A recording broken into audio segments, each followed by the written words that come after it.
Hello everyone. I want to sincerely thank you for coming back to my blog. It means so much to me that you follow the journey, and I really hope that my journey and my discussions about music are helpful to somebody. I have a lot of fun doing this. I've recently been through, a lot of stuff, but learning music and talking about music just makes me happy, and I love sharing what I'm learning, so I hope that somebody is getting something out of my presence here. So I took courage and resumed my piano lessons today. I'm outside because my house is very noisy. 3 boys, big boys. And we're picking up where we left off. So where we left off in music, if you remember, was I'm now learning a graded piece. So they have given me some sheet music. It's a method book, okay? And there's a piece of music. So I have the music. I'm not supposed to look at the music. I'm supposed to listen to the music and learn it as much as possible by ear. Only refer to the music if absolutely necessary. Now, it's very simple, right? But these lines, I don't know if you knew that. I didn't know this. It's something I learned this year. That means improv. That means you got to fill this in. So I'm learning Bag's groove, and then I must prove my groove. All right, well, that's scary. So as I am learning this piece, I am given a checklist on how to analyze this song and learn it by ear. I'm trying to choose my words carefully so that there's no confusion. Okay. There's a checklist of 7 things. When we got to 4 and 5, I said, okay, that's enough. I don't think that I can get any more done this week. My mind is still fragile. My mind is still overwhelmed. My brain power is low battery right now, and I'm just going to try. I can't promise you that I'll get this done or that I will do well. I'm just going to promise that I'm going to give it my best. So how do we analyze this music? When you are listening to a piece of music that you want to mimic, that you want to learn by ear, are there guidelines to that? Yes, there are.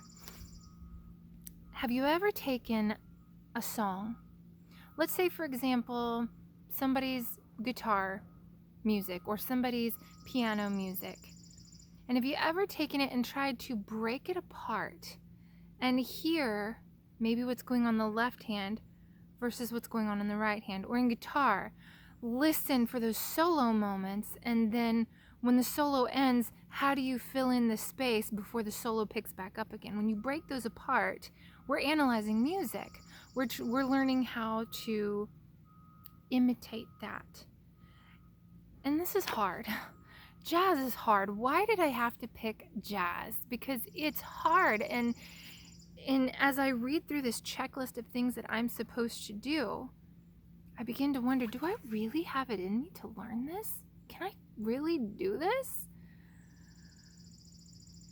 I am just going to trust that the more you do it, the more you try, the more you go through the checklist, the more you just take it at a kindergarten level, you'll build upon it. It'll all start to make sense.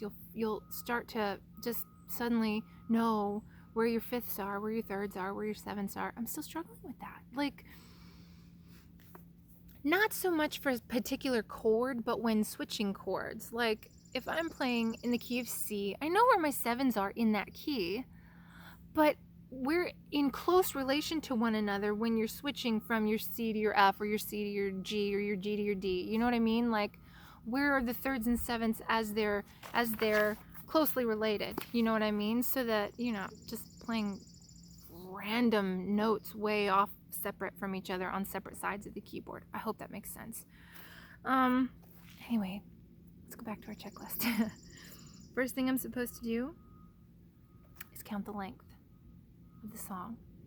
Figure out what is the first chord that they play. How long do they sustain that chord? Is it 1 measure, 2 measures, a measure and a half? How long is that chord sustained? Find when it switches. What chord does it switch to? How long does that chord last?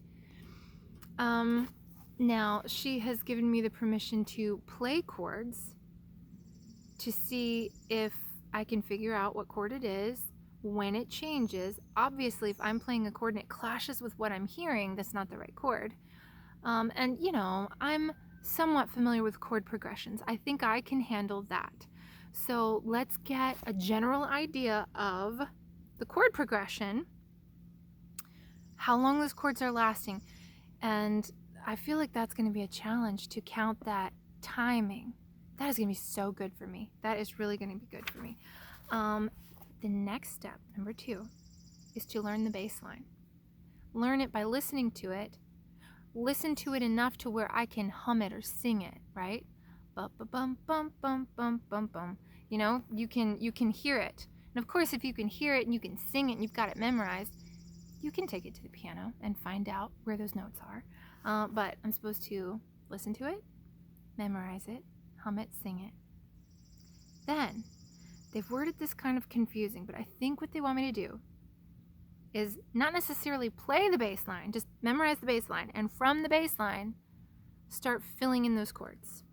Now, we've done that in step 1, right? If I've figured out what my chords are and I'm playing them, I obviously know what they are, but they say try adding thirds and fifths.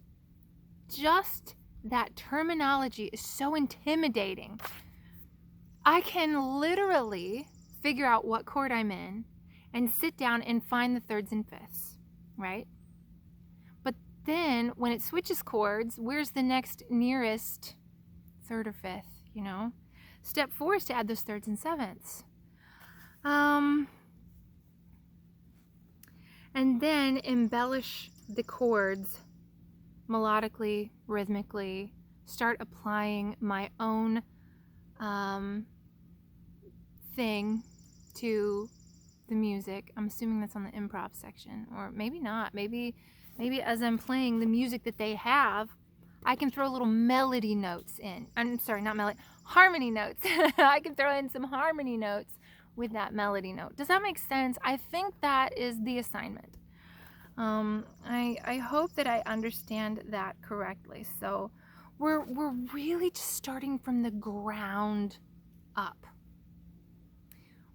We're not in a race. We're not trying to be something that we're not. We're beginners. There's nothing wrong with being a beginner. We're going to listen. We're going to try to break it apart, analyze what's happening in the left hand and the right hand, in the bass line and the melody line. All right? Because in this sheet music, if you'll notice, there is no harmony. There's a bass note and there's a melody note. As far as I can tell, there is no harmony notes.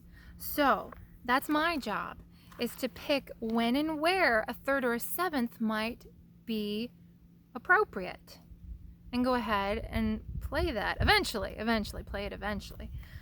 So that's what I'm going to work on this week. That is my assignment. That's where we are in jazz. Something about graded work, you know, something that you have to work on and they're going to grade you on it. It just adds that scare factor, doesn't it?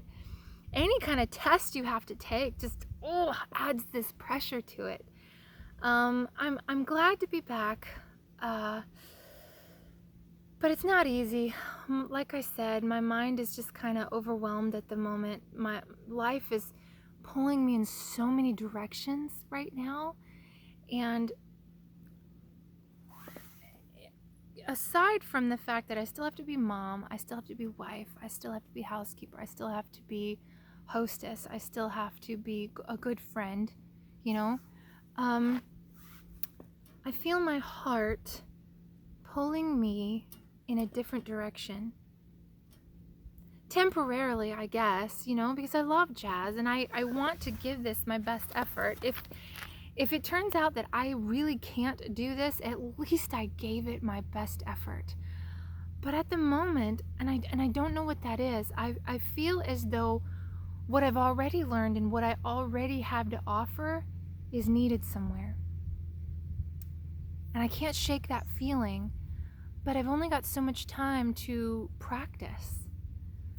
So I don't know what to do. Do I continue with jazz until I know what that is? Do I start writing my own music? Do I start working on the sheet music that I've nearly got finished but's unfinished? I really don't know what to do. What do you do when you know there's something you're supposed to do but you don't know what that thing is? I guess you wait.